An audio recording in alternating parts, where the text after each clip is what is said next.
You can get it, get it, get it, get it, get it. So why not bubble, my homeboy? You can get it, get it, get it, get it. So why not bubble? Oh, you can get it, get it, get it, get it, get it. So why not bubble, my homeboy? Tout d'abord, je dis assalamu alaikum à tous ceux qui me suivent de par l'émission Ben by Ben et je vous salue en tant que présentatrice Ndeye Fatou et toute l'équipe de Ben by Ben Badou et Idi. Donc je me nomme M. Sidibé, plus précisément Samba Sidibé, natif de Grand Dakar, jeune prof contractuel en mathématiques et sciences physiques au CEM Aline Diop avant de regagner le cours privé Saldia. En même temps, je suis secrétaire général de la structure nationale du nom de JAS, Jeunesse Avenir du Sénégal, qui est un mouvement national dans tout le territoire sénégalais. Donc, en résumé, voici ma présentation. Bon, le bilan du maire actuel que je salue au passage, autant pour moi, M. Jean-Baptiste Diouf. Donc, je vais critiquer son bilan, je vais délibérer son bilan dans des critères, parce que bon, dans le domaine social, il est en train de faire d'énormes travail à Grand Dakar. On n'en disconvient pas, il sollicite les familles sur les denrées alimentaires, sur les factures de courant d'électricité et tout ça. Mais bon, du côté d'infrastructure, bon, là, je vais lui indexer le doigt, parce que depuis son élection en 2009 jusqu'en 2020, nous ne voyons pas de structure construite ou bien de structure de projet que M. le maire a prévu pour la localité de Grand Dakar. Bien vrai qu'il y a le terrain de Djankalar et le terrain de Diapo, je pense, qui sont en construction, mais toujours on n'a pas rien vu. Concernant aussi les études, je pense qu'il y a un déficit toujours de réalisme dans son mandat. Parce que là, toujours l'éducation trébuche à Grand Dakar et aussi il y a d'autres termes et d'autres paramètres qui me permettent de dire que pour l'instant son bilan n'est pas un bilan dont on doit juger un bilan positif d'après moi. Je sais pas. Et donc voilà. Concernant le désencombrement, ça je suis d'accord parce que bon, il y a une occupation anarchique à la voie publique et qui dit voie publique dit une voie dont la mairie ou bien le domaine administratif peut occuper à gérer ses projets ou bien à procréer quelque chose qui sera rentable à la société. Donc on doit dégager cet espace, mais on doit le dégager avec la manière parce que ces gens, ils ont créé leur micro-entreprise dans ces espaces et ce sont ces gens qui parviennent à donner quelque chose de mettre dans la marmite à la maison. Donc quand vous déguerpissez ces gens, avant de les déguerpir, il faut créer un projet en parallèle qui quitte à ce que ces gens ne séjournent pas dans le chômage, mais plutôt quand vous enlevez ces gens dans ces territoires, vous les placez dans d'autres territoires là où ils auront une requête ou auront un gain qui leur permettra de dépenser les dépenses actuelles qu'ils faisaient à la maison. Parce que le déguerpissement, c'est une chose dont personne ne pourra pas dire non. Parce que cet espace, elle est mal gérée et cet espace, elle n'est pas bien occupée. Ces gens ne devraient pas occuper cet espace comme ça. Parce que cet espace, c'est un espace qui appartient à l'administration et non à la voie publique. Concernant les prochains candidats, que je salue les opposants du maire tous, plus particulièrement Mme le ministre Ndeye Saly et Mme Tcherno. Donc je vais leur dire de regarder les mandats qu'a fait notre maire ici et essayer de faire ce qu'on appelle la synthèse, essayer de faire la symbiose des choses. Jean a réalisé, Jean n'a pas réalisé. C'est à moi de me mettre dans ma chambre, de me mettre dans mon bureau, de regarder les projets que je veux réaliser à Grand Dakar, l'image de Grand Dakar, ou bien je regarde, comment dirais-je, la garniture de Grand Dakar. Est-ce que Grand Dakar a eu la vraie image dont on voulait de Grand Dakar de 1900 jusqu'à 2020? Est-ce que Grand Dakar a eu un changement? Est-ce qu'un des habitants de Grand Dakar a voyagé à l'extérieur? Lorsqu'il revient, est-ce qu'il a vu de par sa vision une réalisation qui lui permet de dire que Grand Dakar a émergé?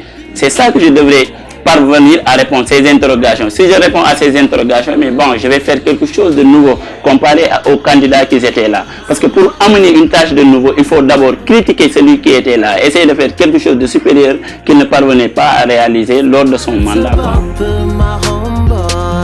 Qui dit la jeunesse dit l'avenir, qui dit la jeunesse aussi me touche parce que je suis dans une structure de jeunesse. Donc les candidats, que devraient-ils faire? D'abord, ils devraient procréer des projets de la jeunesse. Ils devraient créer un nouveau type de jeunesse à Grand Dakar. Parce que la jeunesse de Grand Dakar, c'est une mauvaise jeunesse. De un, on dit qu'à Grand Dakar, le taux d'intello est infime. C'est pas un taux tellement maxime. De deux aussi, on dit que la jeunesse Grand Dakaroise, c'est une jeunesse agressive, c'est une jeunesse mal gérante, c'est une jeunesse qui n'a pas d'ambition et aussi c'est une jeunesse qui tergive vers la négativité. Donc, que devraient faire les candidats? D'abord, ils doivent faire des panels, des journées d'intégration et aussi des centres de réinsertion pour ces jeunes. Parce qu'à Grand Dakar, on a vu tant de jeunes qui ont tendu vers la négativité parce qu'ils manquent d'orientation. On a vu aussi tant de jeunes à Grand Dakar qui ont leur diplôme mais qui ne parviennent pas à satisfaire les pensées ainsi que les rêves de leurs parents envers leur destin. Maintenant, ces candidats, que devront-ils faire? Ils devront responsabiliser dès à présent ces jeunes. Pourquoi pas, dans chaque quartier, nommer un ambassadeur, un jeune là-bas. Qu'est-ce qu'ils devraient faire? Ils récupèrent les problèmes éducatifs, les problèmes sociaux ainsi que les problèmes vitaux du moins, autant pour moi, dans ce quartier, qu'ils mettent dans un papier et qu'ils rapportent dans une réunion à chaque 15 jours. On récupère tous les ambassadeurs de chaque quartier, qu'ils se tiennent une réunion là-bas et qu'il y ait l'adjoint du maire qui rapporte ses problèmes au maire afin que le maire puisse régler ses problèmes dans ces quartiers. Je pense que si on fait ça déjà, on est en train de responsabiliser les jeunes, mais en même temps on est en train de programmer ces jeunes demain pour qu'ils deviennent de propres autorités dans leur propre quartier, plus précisément ici à Grand Dakar. Moi qui suis dans le domaine de l'éducation, il y a d'énormes problèmes que nous rencontrons. Par exemple, le problème qui est précaire, le problème primaire, c'est le problème du socialisme. On manque du social. Le finance, ce n'est pas assez dans le domaine de l'éducation. Tu vois des élèves qui viennent à l'école, ils n'ont pas de petit déjeuner, ou bien des élèves qui veulent venir à l'école mais ils n'ont pas d'inscription, ou bien même des élèves qui viennent à l'école mais les kits scolaires ça manque, ils n'ont pas de livres, ils n'ont pas de matériel géométrique, ils n'ont pas de cahier, ils n'ont rien de rien. Donc je demande à monsieur le maire, je sais qu'il est en train de le faire, il est en train de faire un énorme travail sur ce domaine social, mais il n'a qu'à redoubler d'efforts.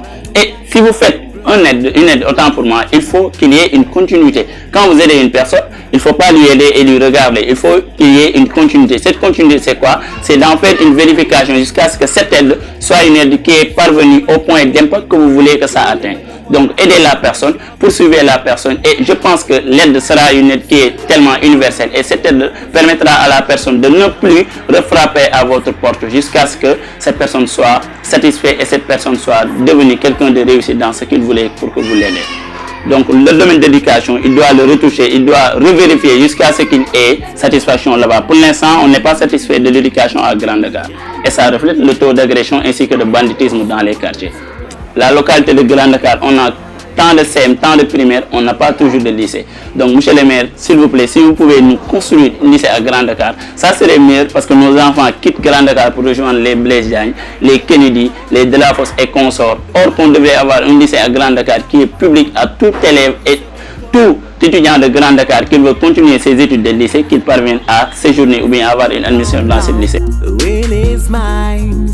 Maintenant, concernant ce jeune de talent regroupé à Grand Dakar et qui perd toujours leur talent parce qu'ils n'ont pas d'accompagnement ni réussite, je dis que c'est au maire ou bien c'est au domaine de l'administration de construire des structures qui vont recenser ces jeunes parce que Grand Dakar a un énorme talent. Vous avez vu, de par cette émission, Ben by Ben, ça c'est un talent à solliciter et à investir. Pourquoi pas ces genres d'émissions? Parce que ça permettra de connaître quels sont les jeunes qui vivent dans ce quartier.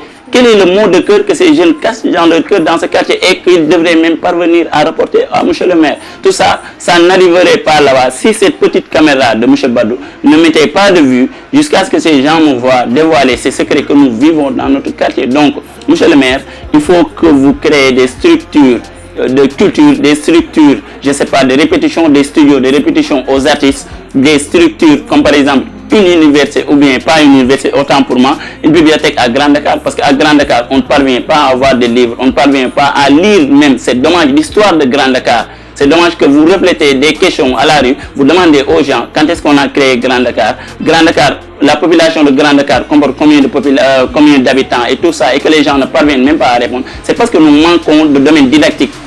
Même s'il faut, vous créez une bibliothèque, là-bas vous mettez les livres historiques de Grand Dakar ou bien des livres concernant le programme estudiantil des élèves et aussi vous créez des studios de répétition à nos artistes parce que nous avons énormément d'artistes qui pourrissent dans les rues. et qui pourrissent là parce qu'ils n'ont pas d'aide, ils n'ont pas de structure de répétition. Regardez nos joueurs, ils n'ont pas d'assez de terrain. Le terrain de Diankalar qu'on a ainsi que le terrain de Diapo, on est en train de le synthétiser. Rien ne leur promet qu'après ces travaux, ils auront l'opportunité ou bien ils auront l'audace d'entrer ces terrains et de continuer là-bas leur entraînement. Donc je vous dis juste de vous brasser avec la jeunesse, d'entendre le problème des jeunesses et essayer de le gérer. Si vous le faites, à part entière, vous avez réalisé votre mandat. Si vous ne le faites pas, vous avez une dette autant pour moi envers la jeunesse. Pourquoi? Parce que qui ne donne rien à la jeunesse, demain ne pourra rien demander à la jeunesse, monsieur le maire. C'est une question qui m'intéresse. Pourquoi? Parce que c'est le devenir de Grand Dakar qui se cache dans cette interrogation. Et Grand Dakar peut être mieux que ces quartiers dès lors qu'on se procure des genres de slogans. Pour exemple, j'avais vu, je suis de Grand Dakar Momognor. Bon, Grand Dakar, ma fierté, sont des slogans, sont des doctrines à vivre avec dans le quartier. Pourquoi pas les gens qui étaient là, qui sont devenus quelqu'un, qui sont devenus des milliardaires et consorts, pourquoi ils se délocalisent pour rejoindre les Almadies et les Mermoz et consorts? Mais investissez votre propre quartier natif. Vous êtes natif de Grand Dakar. Tout ce que vous aurez dans votre récit, on vous parle là que de Grand Dakar. Vous êtes natif de Grand Dakar. Vous avez fait vos petits pas, vos petits marchés, vos petits commerces à Grand Dakar. Lorsque vous avez ce que vous devrez avoir, mais investissez cette chose à Grand Dakar. Comme le dit l'autre, quand je suis devenu ce que je suis devenu, je dois à la société ce que je devrais à la société. C'est la société qui a fait de moi ce que je suis devenu. Donc, je lui dois ce que je lui dois. Quand je devais quelqu'un à Grand Dakar, j'investis à Grand Dakar, j'aide les jeunes de Grand Dakar, mais aussi j'entreprends les jeunes de Grand Dakar. Pourquoi pas créer un slogan, par exemple, j'ai rapporté le meilleur projet à Grand Dakar. Tous les jeunes de Grand Dakar qui inscrivent leur projet et on fait un challenge. On regarde parmi ces jeunes quels sont les 5 meilleurs projets qu'ils ont proposés à la mairie. Ces projets-là, qu'on investisse ces projets à basse gain. Pourquoi? Parce que quand on emporte de l'argent sur ces projets, cet argent reviendra dans la société de Grand Dakar. Et aussi, ça permettra à la jeunesse, toujours je dis, de responsabiliser la jeunesse. Car si une jeunesse n'est pas responsabilisée, cette jeunesse, tôt ou tard, demain, vous ne pourrez pas l'appeler à une émergence. Parce que qui dit émergence, dit d'abord responsabilisation. Quand vous n'êtes pas conscient de votre responsabilité, donc vous n'aurez jamais une conscientisation de votre émergence.